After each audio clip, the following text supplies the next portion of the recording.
So we all know, I think if you speak to pregnant women, they all know how important pregnancy is, but they don't really at the moment appreciate that the health of their baby can be determined by their health before pregnancy, by what they feed their baby after pregnancy.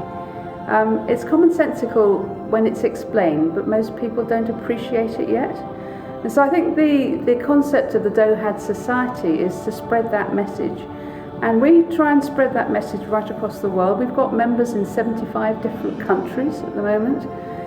Quite a lot of them in sub-Saharan Africa, in Pakistan, in Bangladesh, where there's never been a more important time to try and get the message across that good nutrition, lack of disease in pregnancy, trying to get rid of infection, vaccination and so on is so important for the health of their child, not just immediately but the health of their child in later life.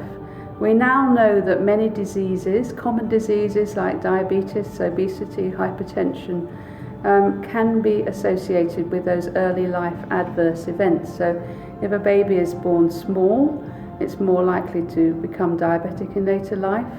If nutrition is poor in utero, particularly in relation to micronutrients, we know that the metabolism and the whole makeup of the child can be affected, particularly in relation to the brain and brain development. So people know pregnancy is important, people know early life is important. DOHaD is spreading that message across the world that we focused on this period, the first, say, 1,000 days of life, we could prevent so much disease in later life.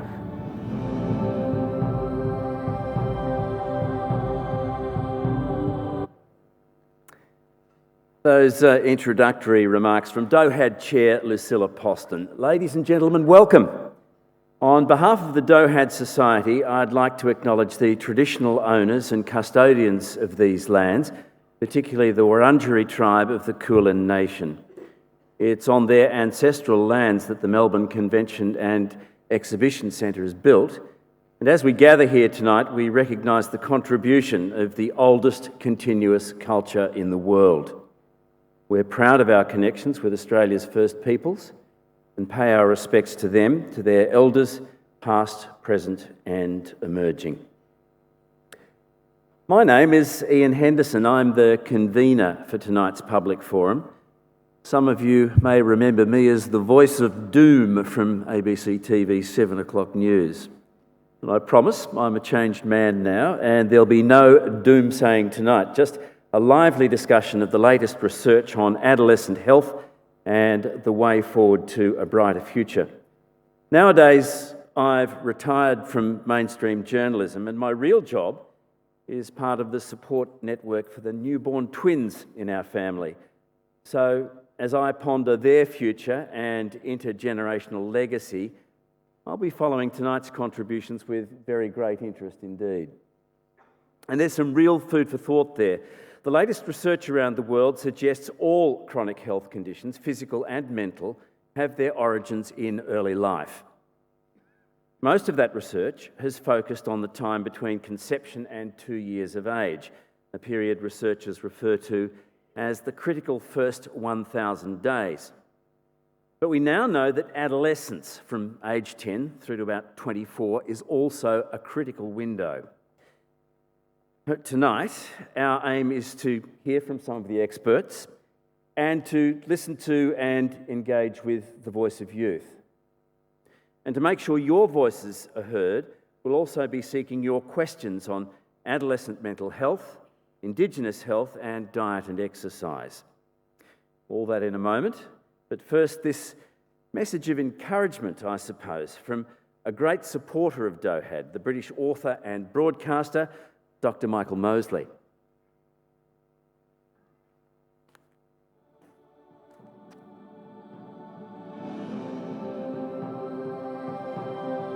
Hi, I'm Dr. Michael Mosley. I am a television presenter and author, and I also write a column in the newspaper. I'm probably best known for having invented a diet called the 5-2 diet.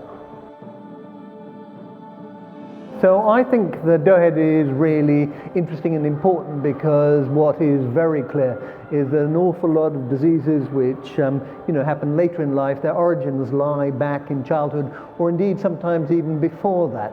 And so if you can identify some of these factors which begin in the first few years of life and then do something about it, well, that obviously makes huge sense.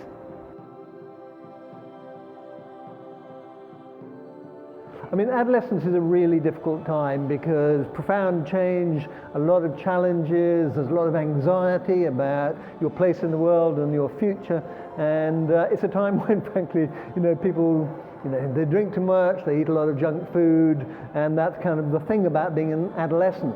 The trouble is that a lot of these behaviors can be quite destructive.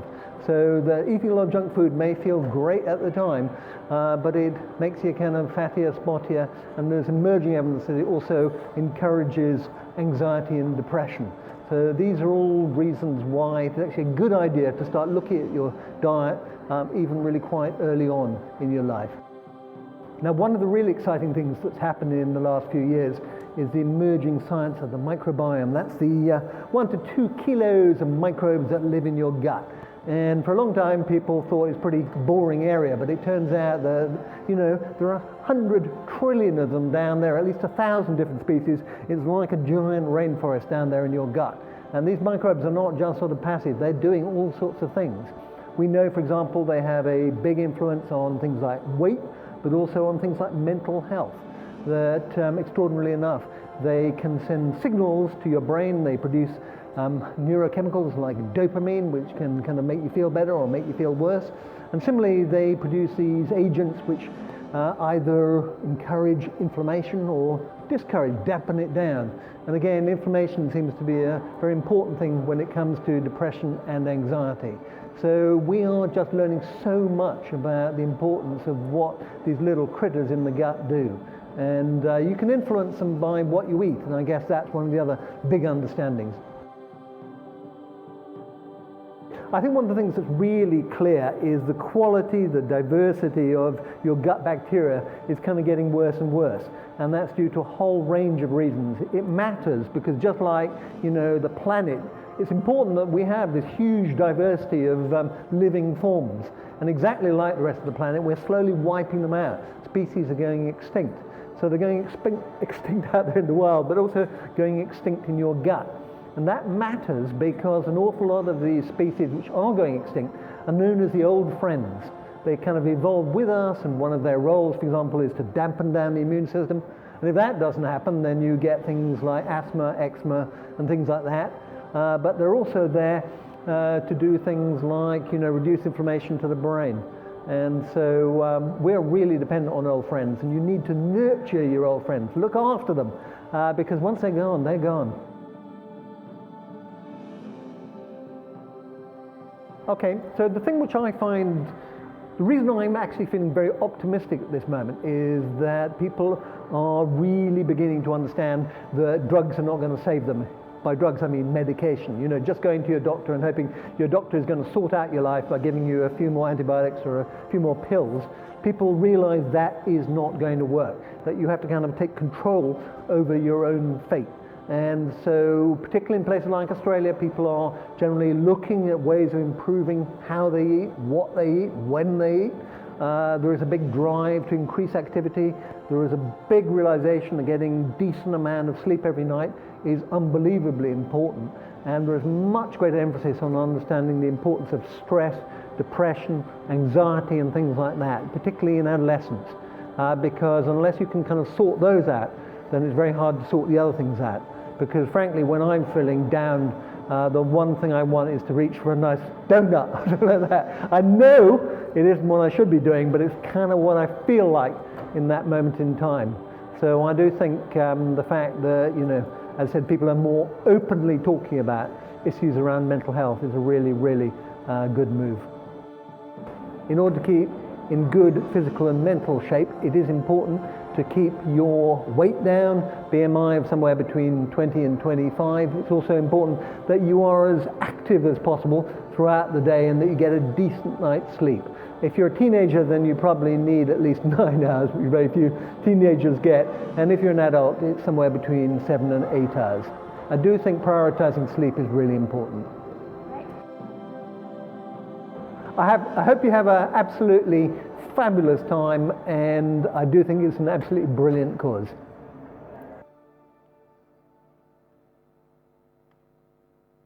Michael Mosley there, and we'll be hearing a little more from him a bit later in the evening. Now, allow me to introduce our excellent panellists, and a great bunch they are. Starting from your left, they are Dr. Sandro Demaio, the incoming CEO of VicHealth, who's been in the job for about a month, I understand, and co-host of the ABC TV program Ask the Doctor. Next to him, Patrick McGorry, Professor of Youth Mental Health at Melbourne Uni, founding director of the National Youth Mental Health Foundation Headspace, and of course, a former Australian of the Year. Mary Mansilla is currently doing her PhD in reproductive biology at the Hudson Institute of Medical Research. She's a youth representative at Headspace and represents Victoria at the Australian Academy of Science and the Queer in Science Network. George Patton is Professor of Adolescent Health Research at Melbourne Uni and the Murdoch Children's Research Institute. He also advises the World Health Organization, UNICEF, the World Bank and the United Nations. Dr. Jacquie Bay, who some of you have already heard from this afternoon, heads up a New Zealand research institute based in Auckland, specialising in adolescent health. Her work is very hands-on and involves programs with school kids, particularly Maori students. Kim Ray, who's Associate Professor of Health and Medicine at the University of Newcastle. Kim does a lot of work in rural Australia and specialises in Indigenous health. And lastly, but by no means leastly, Olivia Beasley, a Deakin Uni student who's currently Victoria's Youth Governor and is Youth Engagement Officer at the hearing disability organisation Expression Australia. Please make them welcome.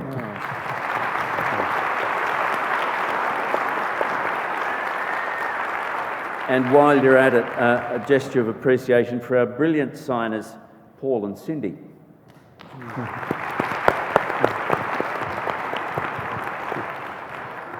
Look, to get the ball rolling this evening, there'll be some questions directed to specific members of the panel, but panellists, we would like a freewheeling discussion tonight.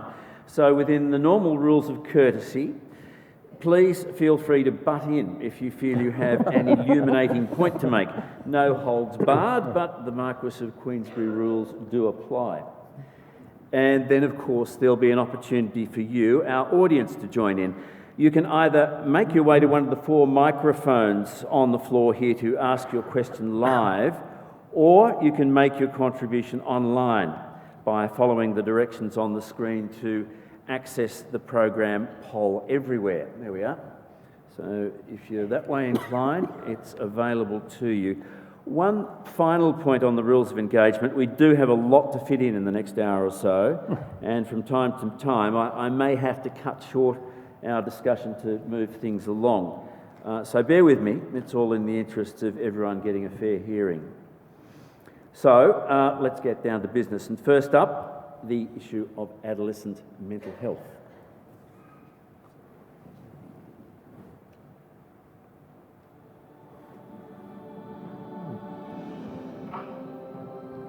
We have the largest generation of adolescents in human history sort of growing up in the world today. So we've come to understand this is a unique phase of brain development. It's a phase where many of those systems involved in emotion, emotional control, and engagement with the world develop. And that's really significant in terms of health.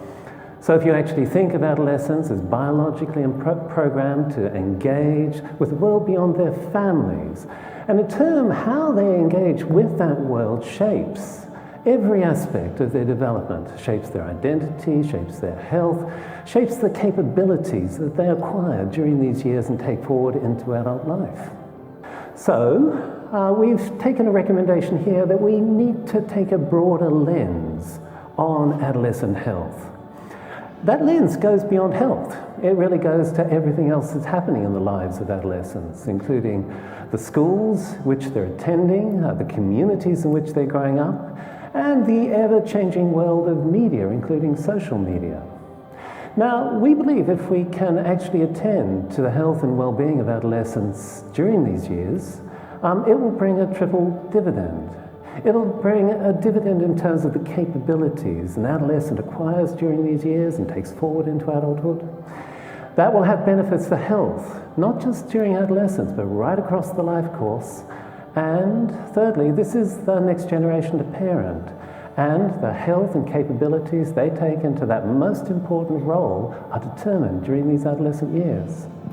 This generation of adolescents and young adults can transform all our futures. There is no more pressing task in global health than ensuring they have the resources to do so.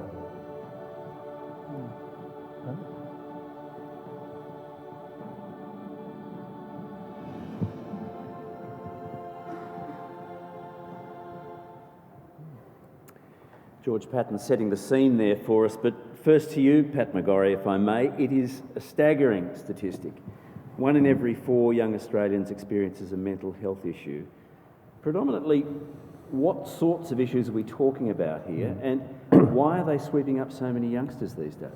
Well, that's actually an underestimate. That's in 1 year. In any given year, it's about 1 in 4. So studies like the ones that George has done and many others around the world have shown that in this transitional zone between puberty and, let's say, the mid to late 20s, at least 50% of young people will reach the diagnostic threshold for a need for care of some sort. 50%, it's staggering. Yeah, and you know, it's actually, there's a study in New Zealand, the Dunedin study. If you follow people a little bit longer, it's more like 80% of people will actually have some kind of need for mental health care during that period. Not surprising. Almost everybody during that period of time will have seen doctors or health professionals for physical health problems, so why should we expect that we wouldn't have the same needs for mental health care? What sorts of mental health issues are we talking about here? Okay, well, when we were talking beforehand, I told you that last Saturday I spent the day working in Headspace in Glenroy, and I saw about 9 or 10 young people during the course of the day.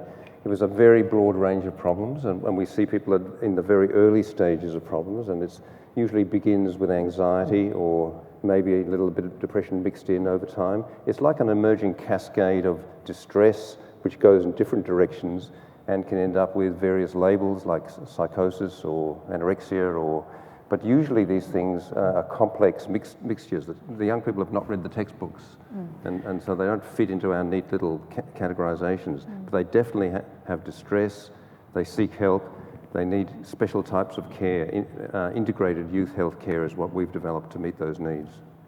Well, George Patton, if I can bring you in here, you said in your introductory video there that there was no more important task than equipping young people to deal with their mental health challenges. How do we go about doing that? What works? Well, Pat has led some terrific work about how we provide health services, mental health services to young people. What we haven't focused on, and where I think DOHaD can be really influential, is around how we might prevent these problems emerging in the first place. Pat mentioned puberty as being a critical point. Puberty marks the transition in risk.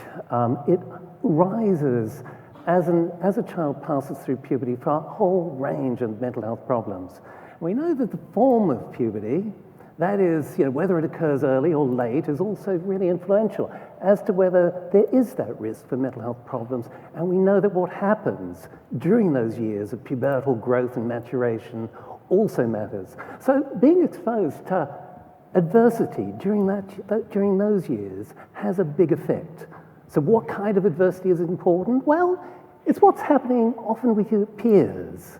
So what is happening in the school context around things such as bullying has a big effect on the risk for mental health problems, and that's an example of the kind of place where we could intervene.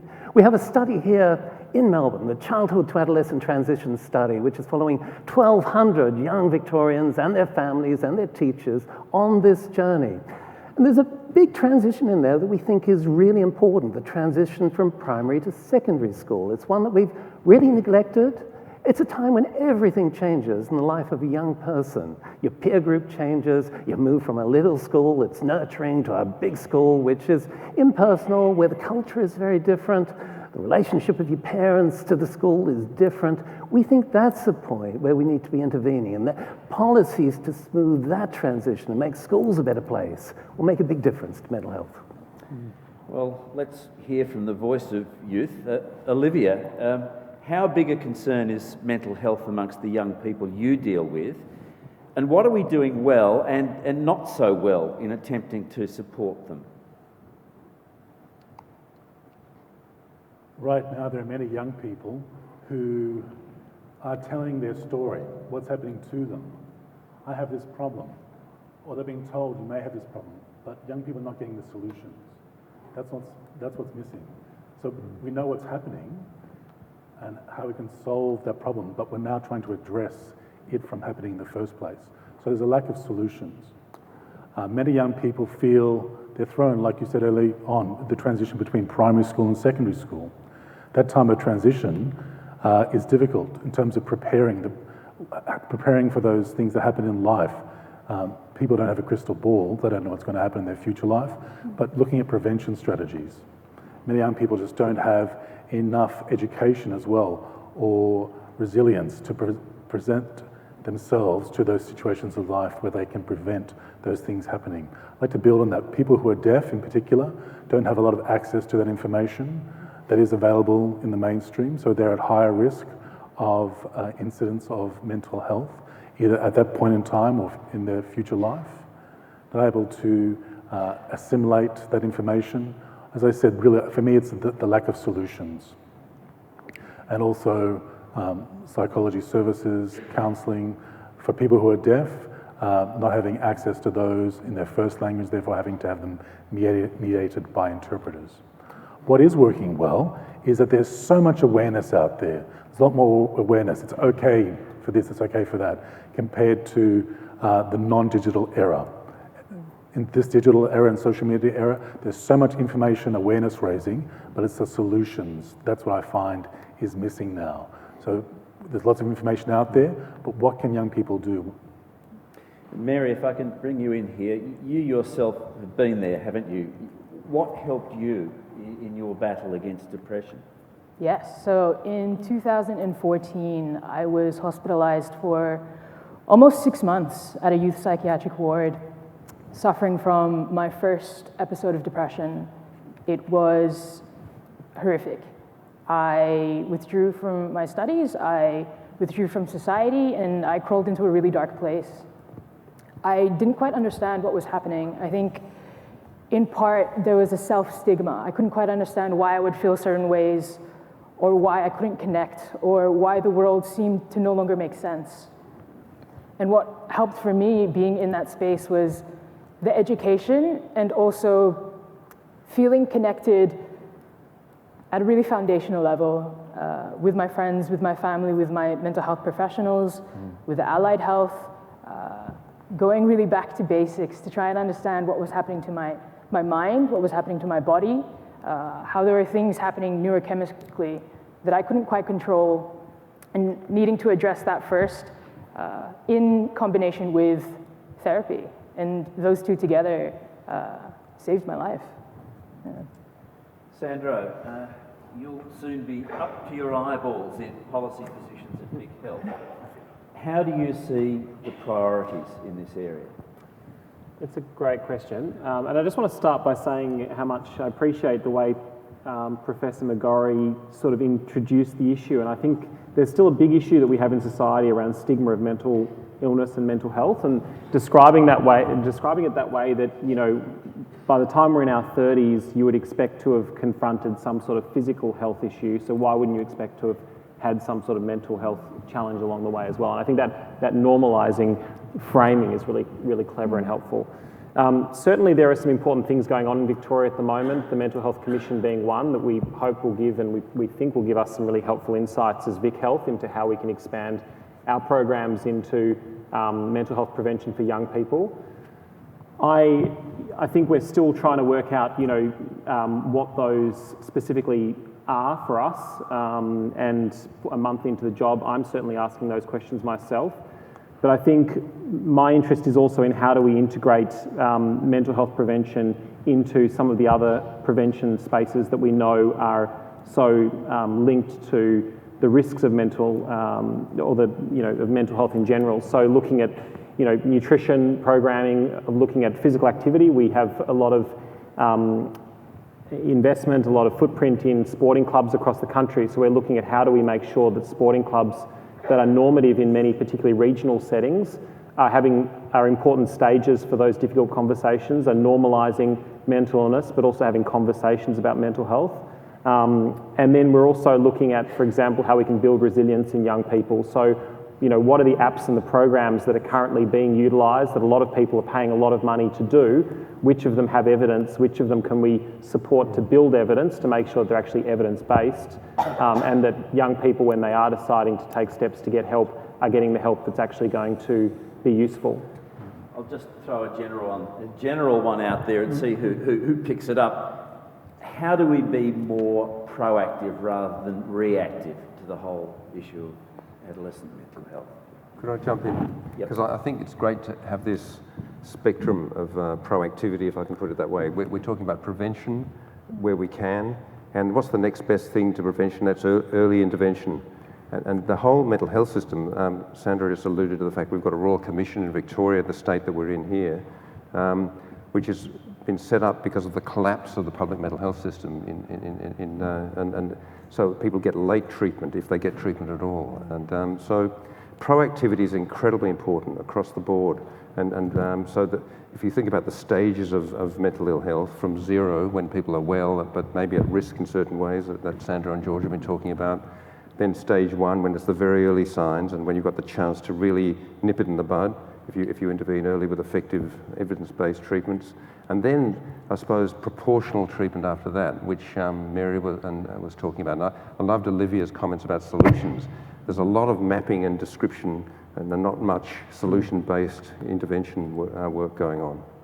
Okay, well, look, let's throw it open to you guys out there. Does anyone have a question for our panel on the issue of adolescent mental health?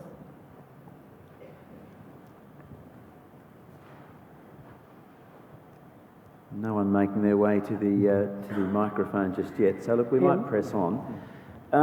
What do you think about the role of peer support to help in this critical transitional period that we're talking about from 10 to 24? I'll take that one, Ian. Yeah. This is a phase of life where peers are central. And I really want to stress what Michael was talking about is a phase of disruption and difficulty. In fact, it's a phase of enormous growth. It's physical growth, it's emotional growth, it's social growth, and it's growth in identity. And that identity you form in relation to your peers. So you work out sort of what your role is in relation to your peers. And that's an identity often you take forward into sort of later life. There's a famous sociologist called Erving Goffman who wrote about identity, and he sort of wrote about the face that you adopt during this phase of life is an identity that you take forward into later life. It becomes, your mask becomes the face, as it were. So it's crucially important in terms of the peer group being the sounding board for who you are and the skills that you develop. So peer programs are likely to be sort of really important at this point in life. Okay, we do have a question from the floor now. I think over on my left here, if you'd like to take the microphone.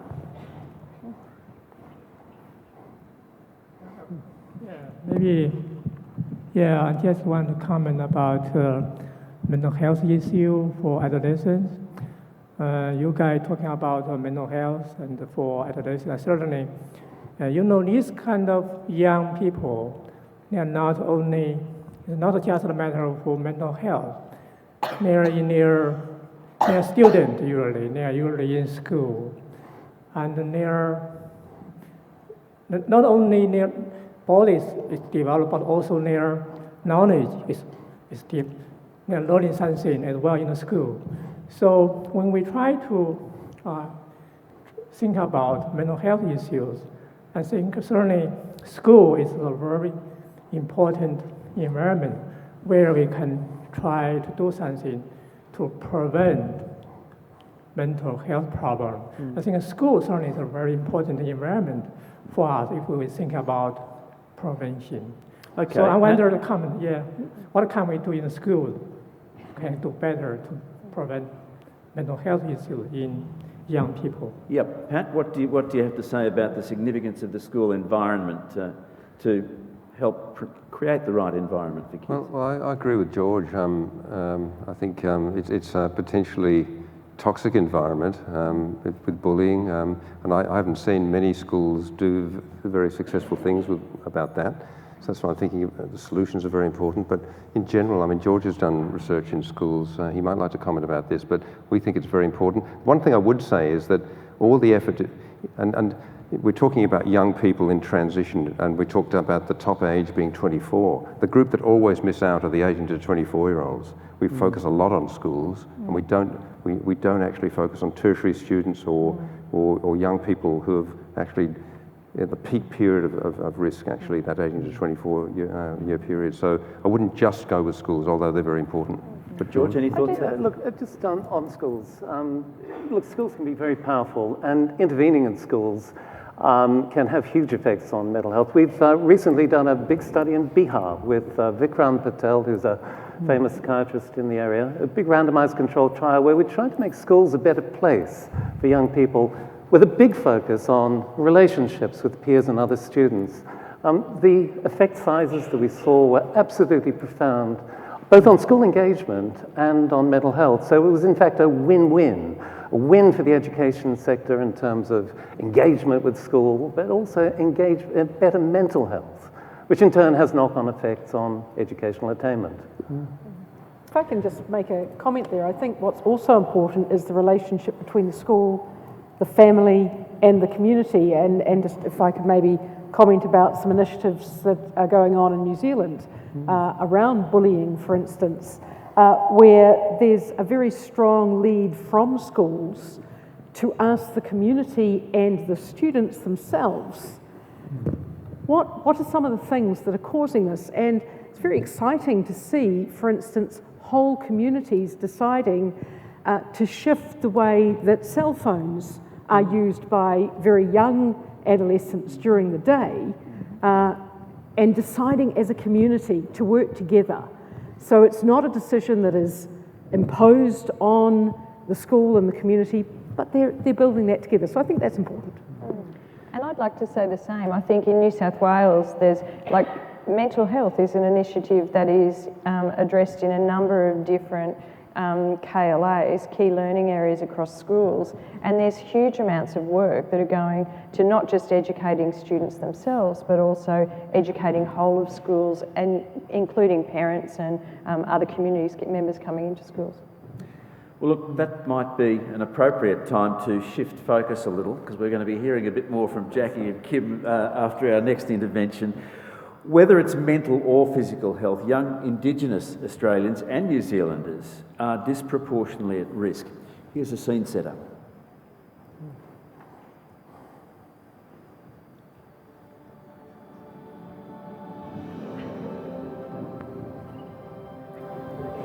Hi there, I'm Kim Rain. I'm the Director of the Gomeroi Guinegol Program from the University of Newcastle, and I'm very lucky to work with Indigenous women and their children. So we're working with Indigenous communities to try and build health education, mainly because Indigenous communities are at high risk of having poor health outcomes, and changing health behaviour is really challenging. We all know that. So you can't change your health behaviour if you don't understand why you should be changing your health behaviour.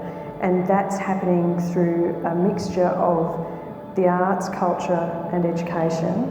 So this is about both bringing the understanding of what the health needs are, as well as the health education. So linking the two things together, I guess. Particularly as a health scientist, I think that we all need new approaches to improving health. We've got more disease in the world than we've ever had before. So new approaches are absolutely vital for us moving forward as population. I love at University of Newcastle that they have such a huge history of engaging with Indigenous students. We've got more Indigenous graduates than I think any other university in the country. University of Newcastle graduated more PhDs from Indigenous students than any other university in the country in the last 12 months, and that is an absolutely history we can be proud of.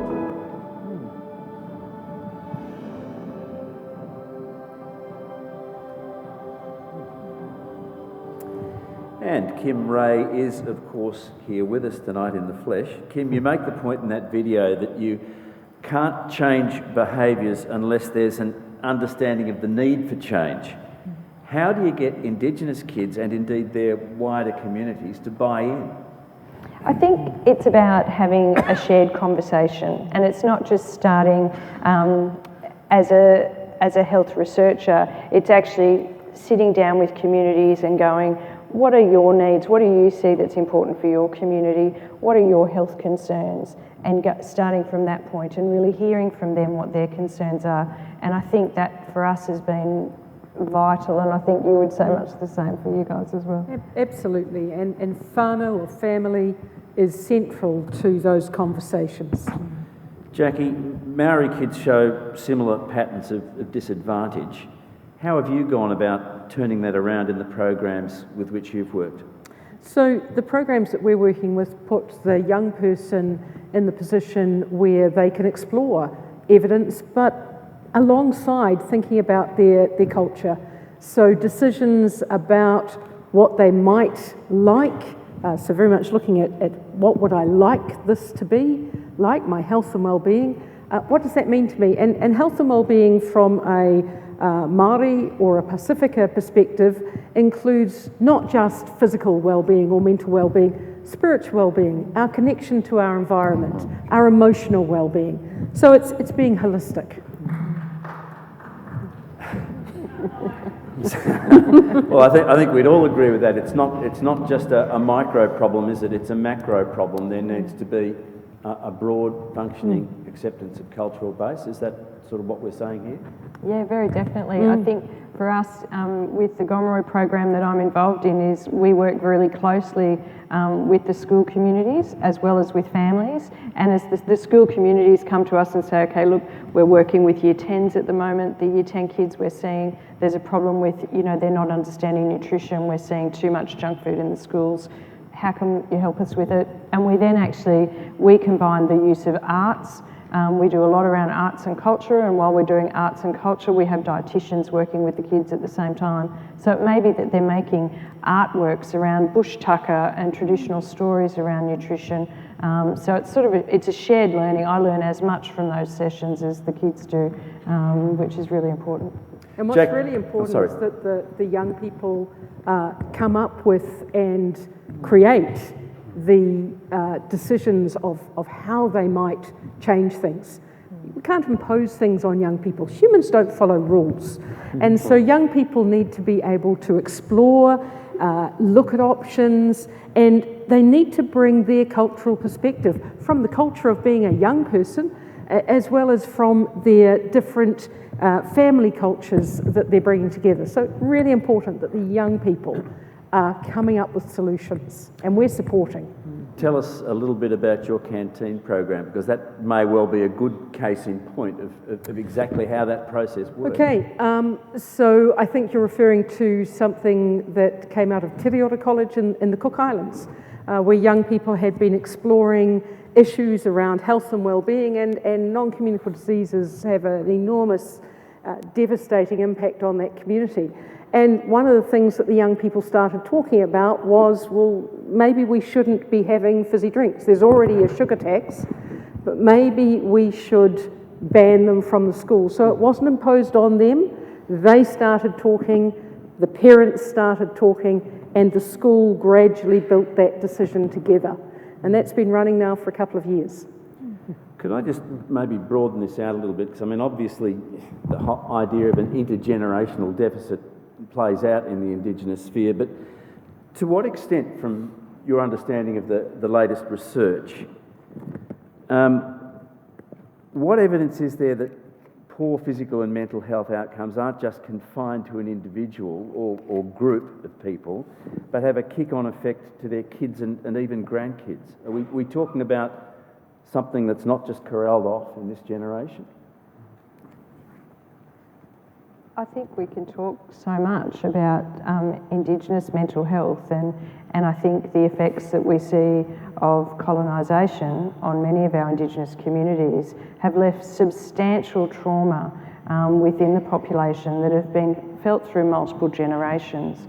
And I think that's very, very true of Australia and certainly of Canada as well. And no doubt there's other Indigenous populations, and forgive me if I've offended anybody in saying this, but I do think that those trauma is having effects through multiple generations of people.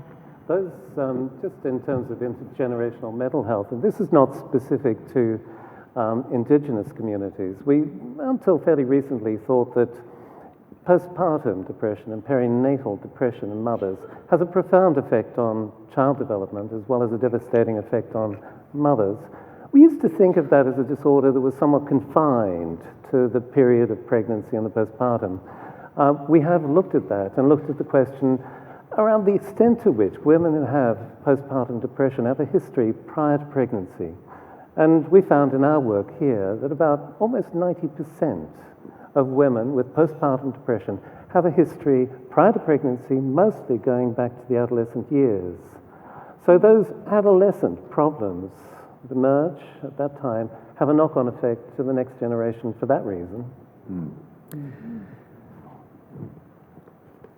Have we any questions from the floor, I wonder, on this broad topic of Indigenous health?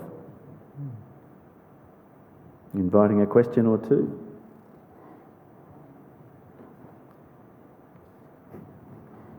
Okay, well look, we'll press on.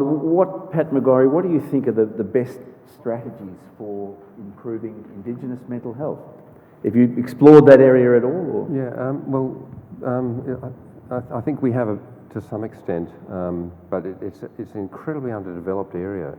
It's staggering to think how little work has actually been done academically in Australia.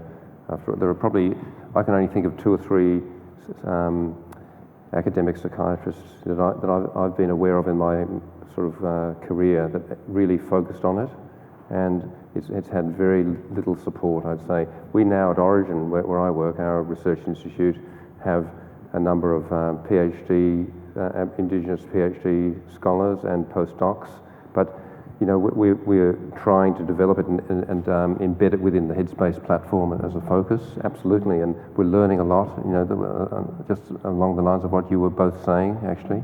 So we're very committed to try to do what we can to support it, but it's something that's been shockingly neglected, I think. Sandro, Demaio, is this an area that VicHealth is going to have something to say about down the track? Or? Yeah, I think it is. I think the challenge for us in the public health space, if you go right down, or right up the sort of causality chain, eventually for all of these diseases, you end up at the sort of same group of factors. You know, there are some that are specific to mental health as you move down, but diet, physical activity, alcohol plays a role, the intergenerational nature of those factors, as well as then the effect that they have on biology, and with biology, then you throw in genetics, and so those are really the fundamentals for most of the what we call non-communicable diseases, including mental illness or mental health. And I suppose probably for the, I'm trying to reflect on why mental health has often been the poor cousin of the within the prevention space. If you look globally, the big focus we've had over the last 10 years of trying to address diseases like heart disease and diabetes, we've often left mental health off the agenda.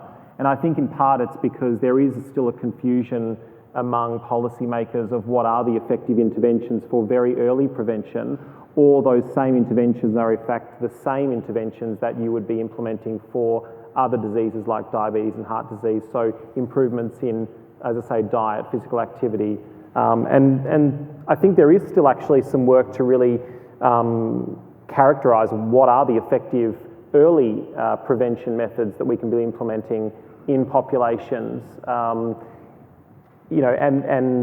that's something that we're certainly investing in, very interested to and to explore and understand, because we're also really trying to look at beyond physical activity, good diet, sleep obviously is another one. These broad brush interventions, these broad brush recommendations, what are things that we can do specifically, and then what platforms can we use that maybe young people are more exposed to, like technology, and that's really where, I think Headspace has been a world leader in many ways. Just to support what Sandro, if I could just jump in for a second, Ian.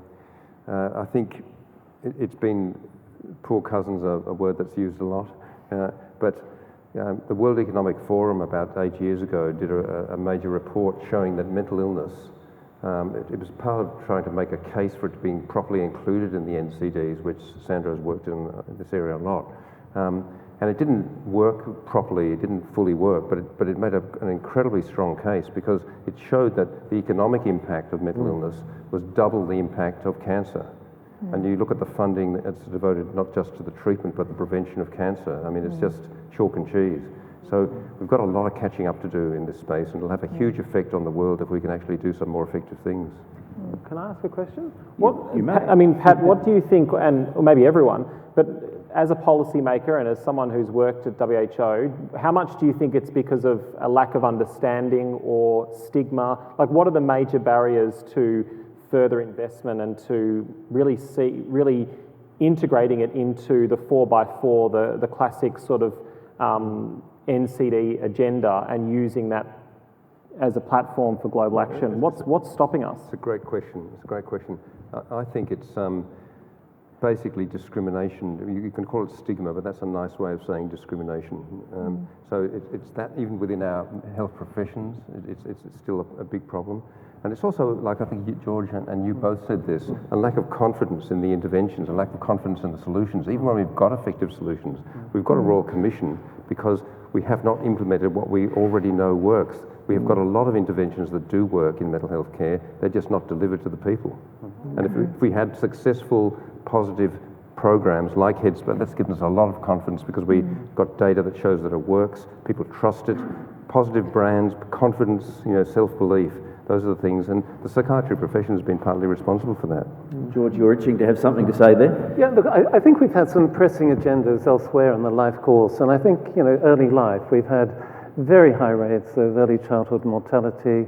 I think the agenda around early development, I think, has been a really compelling one with a compelling narrative. So I think those have really, that's where our attention has been, and it's only now, I think, and I'm really delighted that DOHaD is having this forum focused on adolescents. It's actually bringing an invisible group into the limelight. But it's just want to emphasize the extent of underinvestment. So we looked at this in terms of what rich countries like Australia invest in adolescents compared to other parts of the life course. So in low-income countries, adolescents make up 30% of the population, carry 13% of the disease burden, and they get 1.6% of developmental assistance for health. And almost all of that goes to sexual and reproductive health and HIV. Nothing to mental health, nothing to nutrition, nothing to injury. We have an online question which I'd like to probably direct to Jacquie and Kim, if I may. And it goes like this. Indigenous populations aren't well catered to by Western society. How can they do a better job and help Indigenous adolescents particularly? What would you like to see in the policy settings? I would like to see a huge increase of Indigenous staff within our health sectors. Primarily, I think, some of the major hospitals that I've been involved with have, these are tertiary centres, may only have 2 Aboriginal health workers within the entire organisation. Now, when you're talking with a population whose worldview is that there's men's business and women's business, if the 2 health workers you have that are on duty at a time happen to be male, that's not going to work when you're dealing with women's business. And I think for adolescents, that's even more important. I think it's just absolutely critical that we engage with culture. I think in this conversation that's also, yes, about Indigenous populations, I think we also need to be very aware that our Indigenous populations of Australia are very rural and remote communities. Yes, there's lots of Indigenous people in our cities, but we have to actually have services that can be, you know, that are available in our very inaccessible parts of the country. Jacquie, anything to add there? I think what's very important is that culture is visible. And I agree with what Kim is saying, but in our schools, in our health settings, you need to come into a school or into a health setting and feel that your culture is visible there. It is a part of that health setting. You are not going into something foreign. So language, the symbols of our cultures, the way that we approach things, they all need to be very present. Okay, well, let's move our discussion along now. Time to, I'm sorry. If I may, I just want to build upon the cultural relevance and that perspective of Indigenous people, whether it be in Australia or Maori or other cultures, including the deaf community and our culture. If we go to a hospital, there's no deaf GPs or specialists that I would talk to, myself as a deaf person. So I understand in Australian Indigenous perspective, but also putting, for example, a deaf perspective there. So imagine going somewhere where you don't have that direct connection. Your mental health would deteriorate at a much rapid rate than it would otherwise if you're talking to someone that could guide you or provide guidance to you on the right path. So yeah, cultural relevance and cultural perspectives to ensure that there's that leadership there. I believe that will assist people in their mental health recovery, because if I'm trying to get information from a person who's not deaf, talking to me in language that I don't fully access, don't fully understand, it's just not going to work. So you're right, having like for like is going to be more successful. My apologies for talking over you there, Olivia. My Auslan should be a little better, shouldn't it? Ian, I wonder if I could just come in here. I think we can learn from other places. I was recently in Norway, in Tromsø, which is right up in the north. This is the heart of Sami land. And I was really surprised to learn that Sami children and adolescents, on pretty much every indicator of health and development, are doing as well as the non-Indigenous populations of Norway and Sweden. And I asked, well, how did this come about? And their explanation was that over sort of decades, there have been supportive investments made, but they've been empowering investments in self-determination. So there's a Sami parliament in Norway. It's right up in the north, and it has responsibility for all aspects of rearing of children, their health, their education, their cultural development, and it really seems to have worked. And I think that's the kind of policy that we can learn from. A lot of work to do there, George, I think. Yes. But it's interesting though, Ian, how the common theme across multiple success stories has been participatory approaches, empowering participatory approaches. So whether it's, you know, marginalised communities, whether it's in communities we've ignored for generations, or whether it's young people, another community we've ignored for generations, it's actually about giving them a voice and allowing them to determine their own future. And then suddenly some of these other challenges that they're facing, you know, are at least alleviated, if not solved. And so I think that's a really important thing to take away, is involving young people in a meaningful way, not in a token way, but actually giving them the choice and the power to find and determine and then implement solutions could be a valid sort of takeaway message from today and for all of us. That's been a key success ingredient with youth mental health reform, giving the young people not a voice, like a major voice in large numbers in the design and operation of services. Totally agree. Very good. We have another question from the floor, if you'd like to move to the microphone. Hello, my name's Sophia. I'm from the UK. Thank you so much for a great conversation so far. I just wanted to ask the panel, what do you think? How could we lower the threshold for young people themselves to join in on this kind of conversation? As Jacquie said, to have their voices heard and suggest some potential solutions to things. Thank you. Well, I think probably our younger panellists could take up that one first off. Olivia? Oh, you go ahead.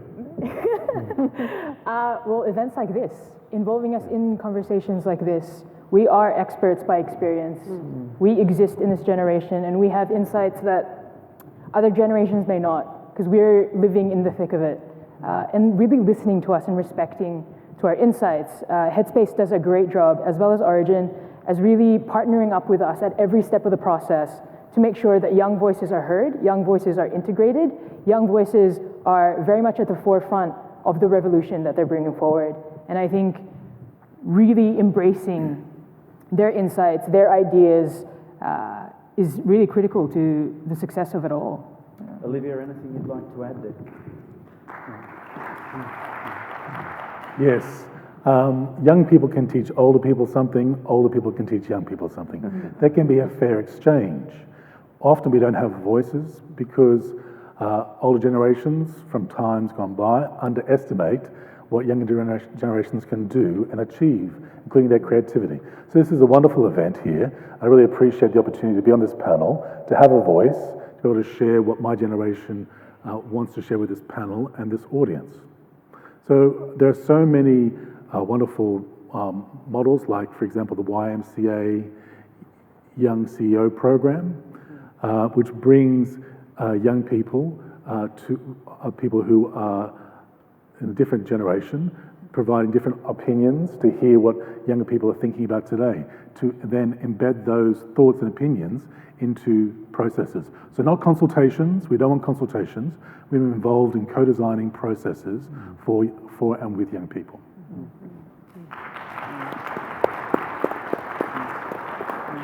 Okay, it is time to move on now, and it's time to consider the impact of what we eat and how we exercise in shaping a healthier future for our kids.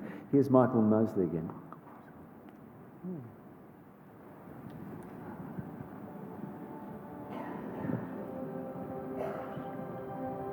So, I mean, exercise is one of those things we all know we should do, but we don't really do. I kind of like to think of it more like activity. How can you just build more activity into your life? I mean, one of the best things you can do is, go out for a stroll in the early morning light. That helps reset your internal clock and means you'll sleep better. If you like sport, that is fantastic. But there are an awful lot of people who don't like sport. They're not sporty. Maybe they're a bit overweight. Maybe they're ashamed of their bodies. Maybe they just don't like doing team activities. And for them, it's really important that they find other ways of kind of building activity into their life. Because I do understand, particularly as you get, more overweight, you're much less inclined to go for a run or things like that. So in a way, you have to kind of sort that out. But without doubt, becoming more active is good for anxiety, it's good for depression, it's good for sleep. It's good for kind of, keeping your weight down a bit.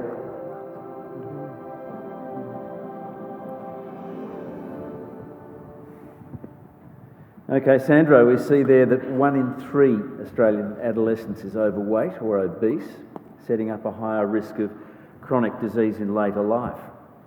As a policymaker, what do you do about it? Well, as a doctor, which is where I started my life, working in some remote communities, but also at one of Melbourne's biggest hospitals, the Alfred Hospital down the road, I noticed that we were seeing increasing rates of overweight and obesity, and also diet-related diseases like fatty liver disease, heart disease in younger and younger people, and was then shocked when I started to work in other countries around the world and realised that in Mongolia and Sri Lanka and Cambodia, they were actually struggling from the same diseases in the same earlier parts of life.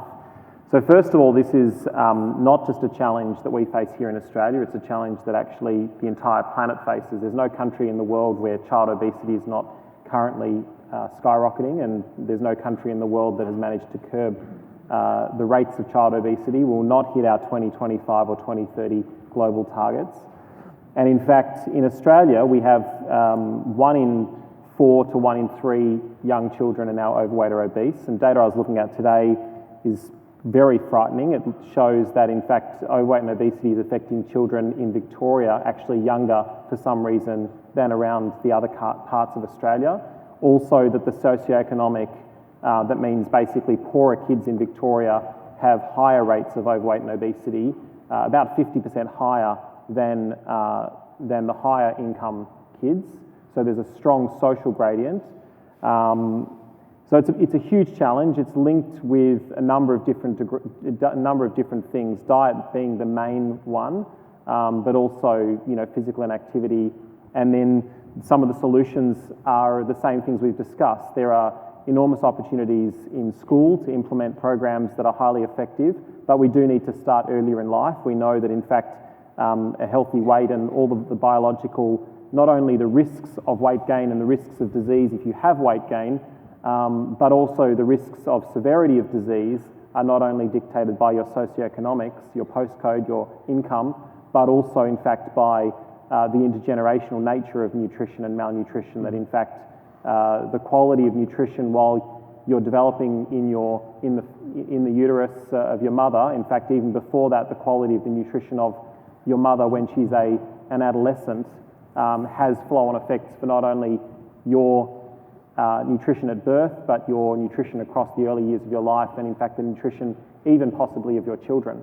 Why do we think this is a growing problem? I mean, why is it getting worse? Is it because more screen time for kids? Is it a greater reliance on processed food? Is it all of the above? I mean, unfortunately there's no simple answer and there's no silver bullet, but I think what's really important to understand is that it's not a failure of individuals. It's not a failure of 2/3 of Australia. This is a collective failure of probably policy, and it's largely driven by what we call environmental factors. That doesn't mean climate change, although that is also linked in some ways to our ultra-processed diets and the fact that we increasingly drive cars instead of living in an active way because of the way we design our cities and the poor quality of our public transport, etc. But it's born and solved largely in policy. But this doesn't mean that the solutions only rest with government. And actually, again, coming back to participatory approaches, or fancy word for basically getting young people involved in driving their own solutions. One thing that we have been doing the last few years in Europe was a big inclusive crowdsourcing of solutions with young people across Europe. So we're bringing together young people in 40 different cities across Europe to co-create their own solutions for child obesity. And the solutions, while they were largely overlapping with what the evidence suggests, those solutions were, young people came to those solutions themselves and they were prioritised in a slightly different way. So it's a mix of different, there are multiple things that are causing this dramatic increase, but it doesn't rest, while there are issues around stigma, the blame doesn't rest with individuals, the blame rests with critical things, again, that we know we can do, but we're not doing as a society and as governments. Olivia and Mary, can I bring you in here? I mean, finger wagging about junk food and lack of exercise doesn't seem to help, does it? How do you go about engaging people, do you think, in your age bracket to help them make healthier choices? I mean, the crowdfunding one was an interesting idea, but how do you get the conversation rolling? Well, I think young people don't really absorb information when they're being finger pointed, which is being waved to. Yes, give me an opportunity to have some information, give me some resources, give me choice, give me opportunities, yes, to walk, to exercise. When I was growing up, I had lots of opportunities to exercise because at school it was a part of the curriculum. We were playing sport in school. I was raised in Sydney and we were forced to play some sport as a part of the school curriculum. I moved to Melbourne and I found out that some schools don't have that as a part of their curriculum. Mm-hmm. But if you give children the opportunity to absorb and to do as a part of their everyday life routine, healthy living, healthy eating, then there's a better opportunity for them to do rather than being told what to do. Mm-hmm. Mary? I think there's so many different ways that we can engage with physical exercise. And I think part of the issue is we're being told to do things that we don't always enjoy. So part of it is allowing young people to explore what they really love and what sports they really enjoy. I know for me, I really like hiking, but that wasn't something I discovered really young in life purely because I wasn't exposed to it. And so that is something that I engage in quite regularly, and that's something that has definitely improved my physical health and mental health. But it's just giving young people the opportunity to find out what sports that they love, which physical exercises they really enjoy, and whom they enjoy it with too. Okay, we have a question from online that I'll throw open to the panel. I've just disappeared. Oh, there we are. It's come back. And it goes like this. How much do the big food advertisers have to answer for the poor nutrition of teenagers? Yeah, I was about to actually bring up this point. I mean, I think there is the elephant always in the room is that no one likes, I agree, no one likes to be told what to do, but there is a group of companies telling everyone what to do most of the time, and increasingly we carry around a mobile billboard in our pockets.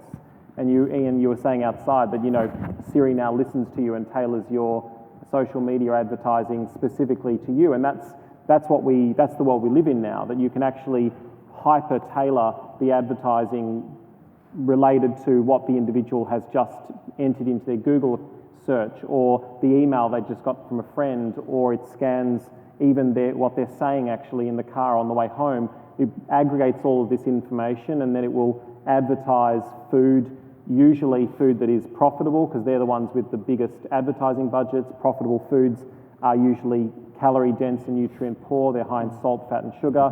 They taste great, they light up our brains and feed our biology, but they don't do much more, and they're associated with all sorts of poor health outcomes. Let's call it big food. How engaged are they in the general question of nutrition? Incredibly engaged. I mean, their budgets are enormous, and they specifically target young people, and they specifically target adolescents, because they know that adolescents have access to money, either money from their own that they've earned themselves, or maybe from pocket money.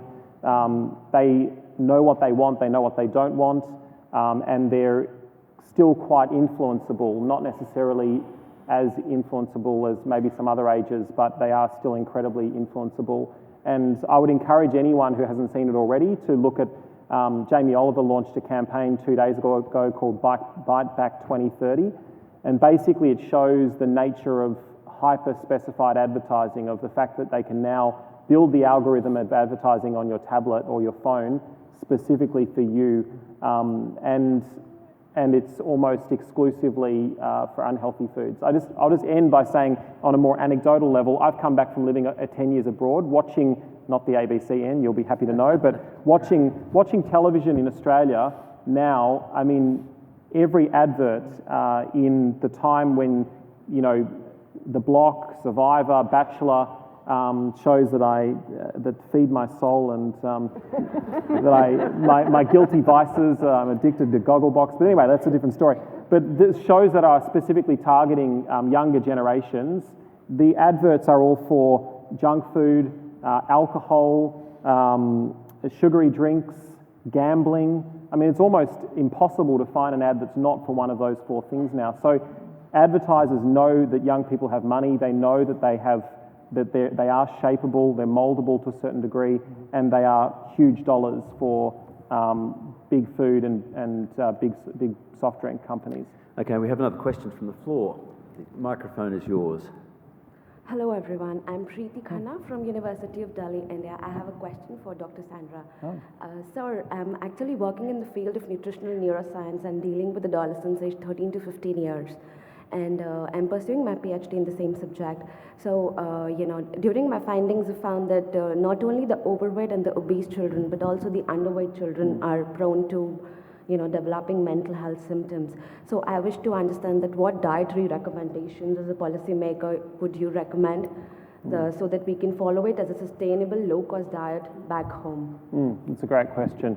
Yeah, so you're absolutely right. What we find is that, in fact, in adolescent years and pre-pregnancy, during pregnancy, and particularly for women, not to belittle the many other things that a woman will do in her life, but is of critical importance, both if the woman is undernourished or is overweight or obese. What's interesting is that what we find generally is that if a child is in an environment in utero which is low on nutrients, basically the mother is undernourished, either micronutrients, so vitamins and minerals, or macronutrients, so she's thin, that child has an increased risk of actually overweight or obesity later in life. They're kind of primed to put on weight, which sort of makes sense from an evolutionary perspective. What's even more frightening is, as you would know, is that if that child is born into an environment where food continues to be scarce and they become what's called stunted, so they're permanently impaired across their life, physically, mentally or intellectually, they are again at higher risk of weight gain and weight-related diseases and worse outcomes if they get those diseases than a person who actually is born into an environment, despite growing up in utero being undernourished. If they're born into an environment with normal amounts of nutrition, there is a mitigation of some of that risk.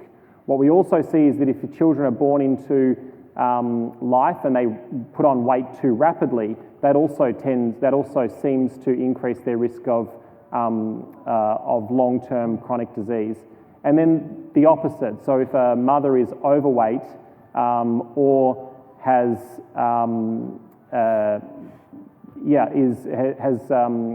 chronic disease related to overweight, then the child is again at increased risk of overweight and obesity.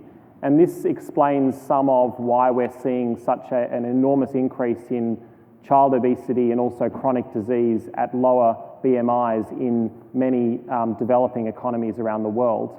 The good news is that at the empirical level, the diet that we would recommend to women is very similar, or regardless of where they are in the world. That's not to say everyone should eat the same food, but it's to say, that needs to be culturally applied and changed depending on the season and the local food that's available. But in general, it's the same sort of diet, which is the recommended diet of WHO. It's rich in fruits and vegetables, which are almost universally under-consumed around the world in every population. But it's also the important things like healthy fats and key micronutrients. We still have a huge challenge globally with anemia. That has enormous flow-on effects for next generation and their development, but also other key micronutrients like folate. So, at the basis of it, it's actually about trying to, think how do we deliver a universal healthy diet for everyone on the planet, and how do we do that in a growing population? And that's been a big focus of our work over the last 12 months. We're going to have to move on now, To turn a three-year process into 10 seconds, it is possible, and it is possible to do it within our climate commitments as well. Okay, we have another question from the audience, far left up the back. Hello, my name is Effie and I'm a high school teacher. We do deliver in our curriculum the importance of physical activity and nutrition. My question is based on the young people who take physical activity to extremes.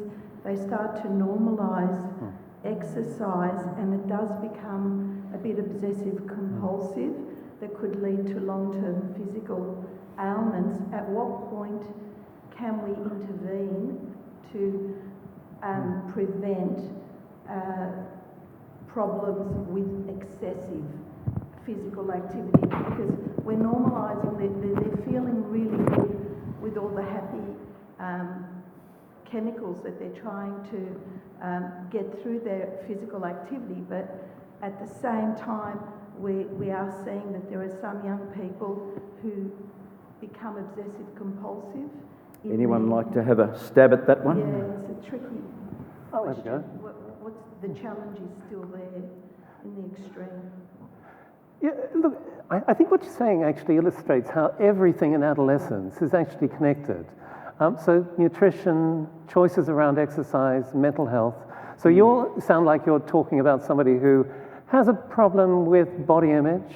Now, body image is driven by some of those media influences that we've actually been talking about. And clearly this is a young person who has taken exercise to excess and is verging on anorexia nervosa. So to the extent that that behavior is disrupting that young person's relationships with family, relationships with peers, engagement with education, causing prominent weight loss. Those are the points at which you'd be wanting to intervene. But I think it illustrates, really the extent to which something like nutrition, exercise, mental health are intimately linked. And many of the choices that young people make about food are going to be driven by body image, particularly for girls. And I think those social norms are something that we probably haven't really addressed enough in the adolescent years. If I could just stay with this for a moment. Exercise in girls is something where it's the opposite problem. So if you look at girls at the age of 10, 80% are engaged in some formal sport, organised exercise. By the age of 17, 20%. And a huge decline in physical activity at that time. And I was talking to Jenny Klugman, who was a visitor at VicHealth a few years ago. She's a gender expert at the World Bank, and she challenged me, and she said, well, the reason is obvious, If you look at the newspaper, how many images of girls and women exercising do you see compared to males? And I guesstimated it was about the time the women's AFL was starting, and I thought I'd been seeing a lot more female images in the papers. And I said 20%. He said, not even close. No. Won't even be 5%. And I didn't believe her. I actually went back and I looked at the newspapers for the next 10 days, and she was right. It wasn't even 5%. Mary, how does this all ring with you? Is it? Absolutely. I think part of the issue is our generation now, we're constantly being bombarded by information about how we're supposed to look, what we're supposed to achieve in really unhealthy ways. I mean, Instagram itself is just a photo, and you're supposed to idealize these people and aim for this thing, but the reality is you don't understand the process that is going behind it. And to add to your question, your student is immersed in this. In your school, you may have other students who are competing for exactly that, body image, trying to establish yourself as someone who is physically attractive according to social norms. And part of our problem is we praise that process. When someone loses weight, we say things like, you look so much better. But then it can go to an extreme where they're doing that to really unhealthy extremes. And we're still praising that because we don't understand the process behind it. We don't understand that they're skipping meals. We don't understand that their relationship with food is now really altered and really unhealthy because all we're focused on is the end product. And having those conversations, and your awareness alone is an important step in that. But I think it's also important to have those conversations about how going to those extremes are just as unhealthy as sticking to the other end of the spectrum. Yeah. Olivia, how hard is it for a young person who has to negotiate with parents, society at large really, to get the sort of diet and other things they need? Even if advertisers are targeting them, they don't have that much power, do they? What's the answer there, do you think? Yes. Well, research that I've read talks about two different ways to receive information, from an active or passive perspective. So active is engaged, passive is like the sponge. So how it impacts the body and the physical health, for example, society and friends, peers, passive talk, gossip, things that you're overhearing other people say they want to do, so you want to fit in, to be a part of the group, having friends. So everything goes back to mental health for me. Anxiety, I want to fit in, I want to be like the others. I want to learn what I need to know from them to achieve that status, to be part of the norm, to be part of the friendship circle. I'm thinking about parents, relationship with parents, that can be difficult. Different generations, different outlooks on life. What I need at a point in time, I'm going to tell someone what I need at that point in time. Adults may not know what their child needs because they have different life experiences at different points in history. But it's about finding ways that we can engage and negotiate. So what I need, I try to explain that to my parents, but my parents may say, well, we think you need this. I understand they're coming from a good place based upon what they know, but how do we merge those two different desires to get the information that really the young person needs?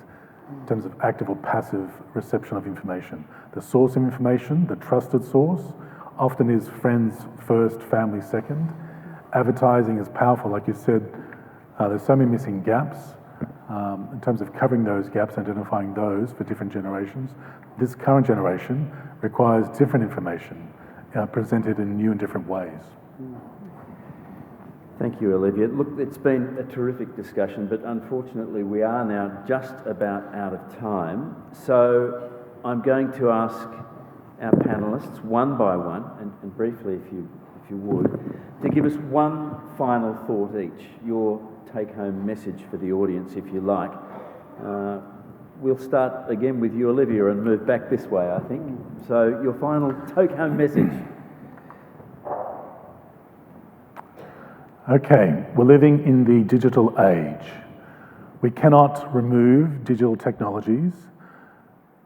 So our challenge is to see technology as an advantage, not demonise it, to view it as a disadvantage. So let's use it to improve our mental health rather than trying to rid it from our lives. The focus is trying to rid it. So we cannot remove it, so let's use it as a positive. Very good. Kim? I'd just like to say that young people have continued to inspire me, like from very, very early in life.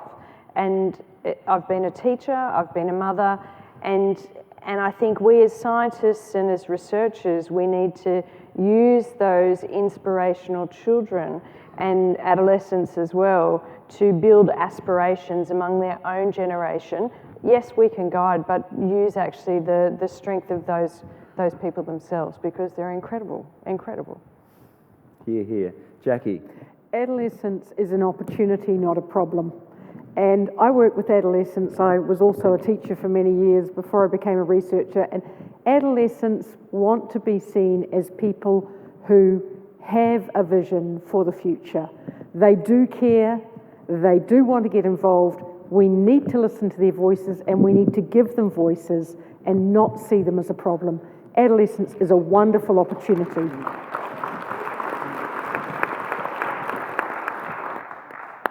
There, George, top that. Well, yeah, that's tough. I agree. Look, we live on an aging planet where the resources, financial, political, actually lie with my generation, and yet the problems that we face are actually going to have to be solved by this generation as individuals and collectives.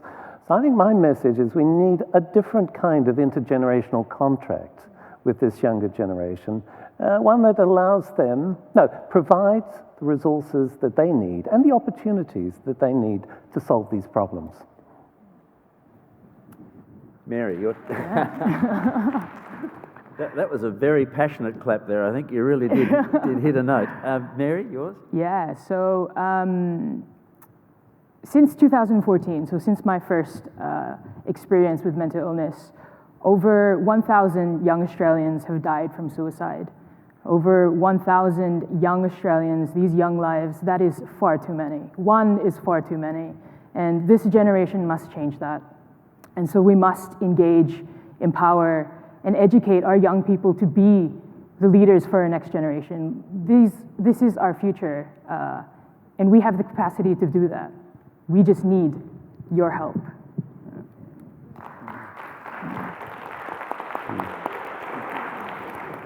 Patrick? Well, I agree with the theme that's really building it's like a wave coming down here. But I think Jacquie started it properly, and maybe Kim. But I don't like the term adolescence. I should have said that earlier. I think it's not what young people like either, if you talk to them. And the term emerging adult is much more appropriate, especially in the light of what we've just been talking about. That's where people are looking. They're not looking back into their life. They're not even trapped in this zone. They're looking forward into their life. That's what you hear from them. And we've done a very bad job about looking after them. I've seen it, especially in the mental health field. They've had the greatest need across the lifespan for mental health care. They've had the worst access and the worst quality of care. It's only when we start to empower them that we finally got the right types of cultures of care for them, you know, and they achieve that as much as anybody else. So I think that's a theme that Sandro picked up on, the participatory theme. And you know, George is right. Our generations have really let these generations down in a very bad way. An English psychiatrist once called neglect of the youth mental health as the greatest form of self-harm that society has inflicted on itself. So I think we've got to stop that and start going with the opportunity that people have been pointing out.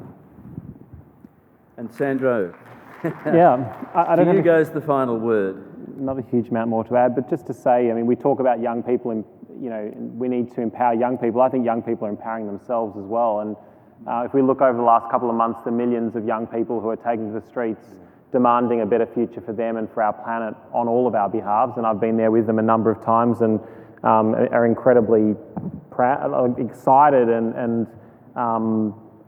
humbled to be part of this mass of people who are who are really working for a better future. And as someone who, I mean, I'm in my early to mid 30s, and I find myself now in a role that I can make a difference for young people, and I'm really, so to finish it off is an invitation. People in the crowd who are in Victoria, who live in Victoria, who want to help VicHealth to develop an agenda around how we can help to prevent mental, or improve and protect the mental health of young people, but also help young people to navigate and come out of into adulthood as healthy as they possibly can be. If you want to be involved, send me an email, and maybe we need to actually, we're holding a roundtable tomorrow with the Minister of Health I realise now, older experts. We have a few young people around that table. Maybe what we'll do is we'll also hold a round table specifically for and with young people and get their voice and opinion on how what the solutions are that they want. Well, I think we'll be taking you up on that invitation, Sandro. And may I say to all of you who have submitted questions online, we will be getting around to answering your questions, but not live on the panel tonight. It has been a terrific discussion. I've learnt a lot, and I'm sure you'll agree our panellists have given us plenty of food for thought so that we can all continue this important discussion in our own forums. If you would like some further feedback, the details of how to touch base will be up on your screen in a short while. But please now thank our panellists for their expert contributions tonight.